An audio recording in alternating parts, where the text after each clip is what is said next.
യേശു എപ്പോഴും നമ്മളിൽ നിന്ന് ആവശ്യപ്പെടുന്നത് വിശ്വാസമാണ്. വിശ്വാസമുണ്ടോ നമ്മുടെ ജീവിതത്തിൽ അത്ഭുതങ്ങൾ സംഭവിക്കാൻ, അത്ഭുതങ്ങൾ നടത്തുവാൻ നമ്മുടെ ദൈവം ശക്തനാണ്. എന്തുകൊണ്ട് നമ്മളിൽ നിന്ന് വിശ്വാസം കർത്താവ് ആവശ്യപ്പെടുന്നു?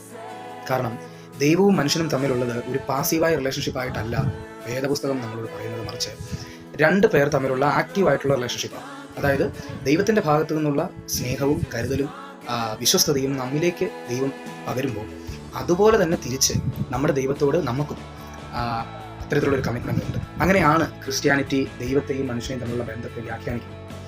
എല്ലാം തന്നുകൊണ്ട് തന്നെ ഇരിക്കുന്ന ഒരു പ്രൊവൈഡറായി മാത്രമല്ല ക്രിസ്ത്യാനിറ്റി ദൈവത്തെ കാണുന്നത്, മറിച്ച് ഇതൊരു ആക്റ്റീവായിട്ടുള്ള റിലേഷൻഷിപ്പാണ്. നമ്മൾ തിരിച്ച് പ്രതികരിച്ചില്ല എങ്കിൽ ഉറപ്പായും നമുക്ക് തുടർന്നുള്ള സമയങ്ങളിൽ ദൈവ സാന്നിധ്യമോ ദൈവത്തിൻ്റെ ശബ്ദമോ കേൾക്കാൻ പറ്റാതെ വരും. അത് ദൈവത്തിൻ്റെ കുഴപ്പമല്ല. ദൈവം നിരന്തരമായി മനുഷ്യനോട് ഇടപെട്ടുകൊണ്ടിരിക്കുന്നുവെങ്കിലും നമുക്ക് മനഃപൂർവ്വമായി ഇതിൽ നിന്ന് മാറിപ്പോകാനുള്ള, ഡൈവേർട്ട് ചെയ്യാനുള്ള എല്ലാ തരത്തിലുള്ള സ്വാതന്ത്ര്യവും നൽകിക്കൊണ്ടാണ് ദൈവം നമ്മളെ സൃഷ്ടിച്ചിരിക്കുന്നത്. ഇത് പ്രധാന പ്രശ്നം എന്താണെന്നറിയാമോ?